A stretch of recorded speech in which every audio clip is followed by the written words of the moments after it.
Bien.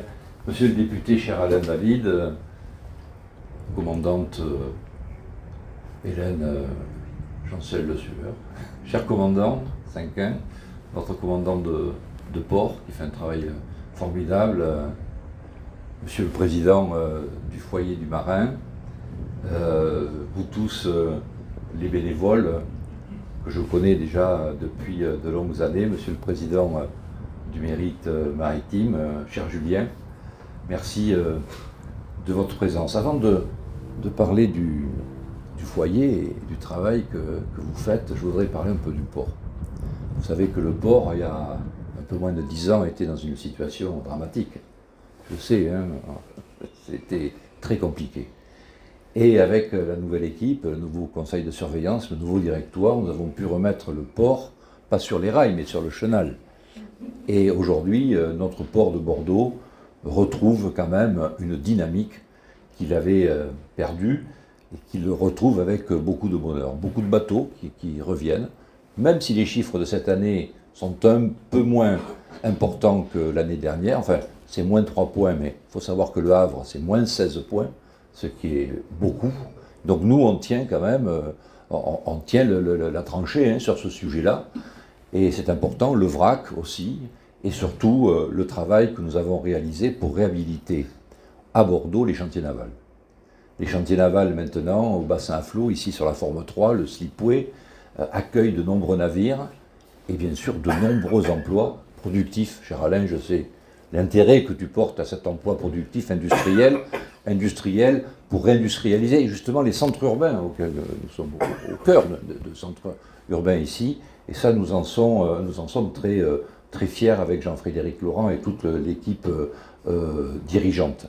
Et puis aussi, nous avons souhaité travailler notre foncier de manière plus intelligente que ce le fut il y a déjà des décennies de cela, puisque nous avons dédié une grande partie de notre foncier au développement industriel pour la décarbonation, notamment à côté, là d'ici, dans quelques temps, il y aura une fabrique d'hydrogène, 32 000 tonnes, ce qui est énorme, avec 50 hectares de cellules photovoltaïques, parce que nous souhaitons faire de Bordeaux un des grands hubs nationaux de l'hydrogène. Nous croyons beaucoup à l'hydrogène, et d'ailleurs vous avez vu dans le journal hier, ou avant-hier, un article sur le fait que nous ouvrons un chantier naval avec Clyde et Hydrogène de France au bassin à flot pour faire du rétrofit ou même équiper des futurs bateaux avec de l'hydrogène.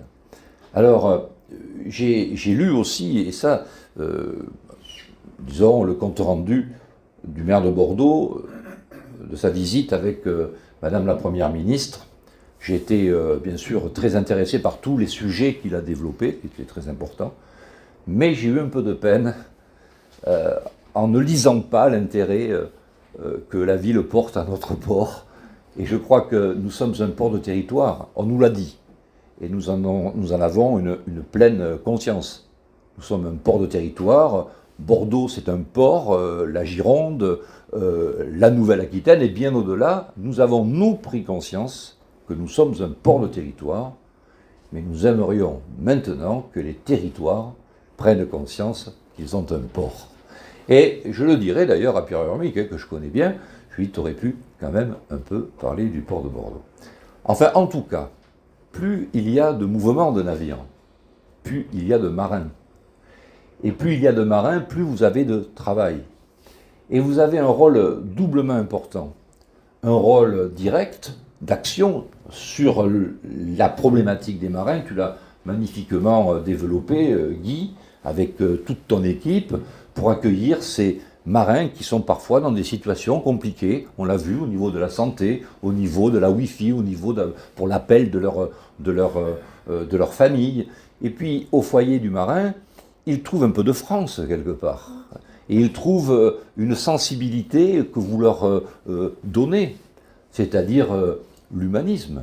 Et je sais, cher Guy, l'intérêt que tu portes au côté humaniste de la mission que tu mènes avec tes amis, avec tous tes bénévoles, et c'est pour nous très important parce que ça démontre que le port de Bordeaux, avec son foyer du marin, a un intérêt particulier au bien-être des marins qui viennent de partout dans le monde, dans notre port. Mais c'est toujours avec, comme la Garonne, le flux et le reflux. C'est ce rôle aussi qui fait que toute cette humanité, cet humanisme que vous faites ressortir, les marins, ils vont loin, ils reviennent chez eux, aux Philippines ou ailleurs, et ils disent, vous savez, à Bordeaux, eh ben, on est super bien reçus. On a un matériel maintenant de grande qualité, parce que vous savez que nous avons refait tous les quais, c'est pas fini encore, hein, de bassins, on a acheté 2 grues nouvelles, etc., etc. Donc ils sont accueillis avec du matériel de travail de grande qualité, mais ils sont accueillis avec humanisme au sein du port maritime de Bordeaux. Et quand un marin dit à des dizaines de milliers de kilomètres, à Bordeaux, on est reçu comme ça, avec des gens extraordinaires, c'est important pour le port parce que ça rejaillit sur l'idée que l'on peut se faire à l'étranger du grand port maritime de Bordeaux. Alors vous savez, les ports, je m'adresse à notre député, qui est un ami de longue date, mais je sais que tu partages ça. En France, les ports sont un peu sous les radars. Il faut savoir quand même, et je vous donnerai un chiffre après que vous allez pouvoir utiliser dans le dîner en ville, pour bien montrer ce que représente un port par rapport justement au développement durable et à la décarbonation. Les grands ports de France, c'est à peu près 400 millions de tonnes. Hein, à peu près 400 millions de tonnes. Et tous les ports de France, DOM inclus. 420 millions de tonnes, c'est ce que fait Rotterdam. Tout seul. Bon, il y a quand même un sujet.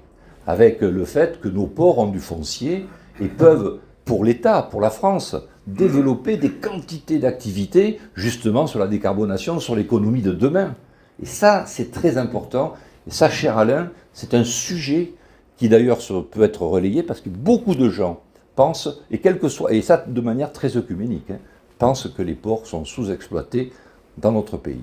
Pour vous donner un ordre d'exemple, et ça vous garderez le chiffre, parce que si vous avez l'occasion de le dire quand, dans ce qu'on appelle les dîners ou les déjeuners en ville avec des gens qui pourraient critiquer la pollution des bateaux, etc. Demain, le port de Bordeaux ferme, il n'y a plus de port à Bordeaux, de suite pour l'année, c'est 358 000 camions. 358 000 camions pour l'import et l'export. Imagine, Alain, le pont d'Aquitaine. 358 000 camions. Donc je crois que ça, il faut l'avoir en tête et défendre notre port, car nous avons un avenir très important, notamment dans les années qui viennent, parce que nous avons les capacités de servir à développer une économie propre, durable, pour la France, mais aussi pour notre région. Et j'ai oublié de le saluer, je salue le président des pilotes, excusez-moi, je ne l'ai pas vu au milieu, pour d'être parmi nous. Voilà, donc notre port, c'est notre vie, c'est la vie aussi de notre grande et belle région. Eh bien, défendons-le, et surtout, sachons que grâce à Guy et tous ses amis, tous ses bénévoles, eh bien, le port de Bordeaux, c'est aussi, à travers le monde, un port humaniste. Merci. Merci, Président.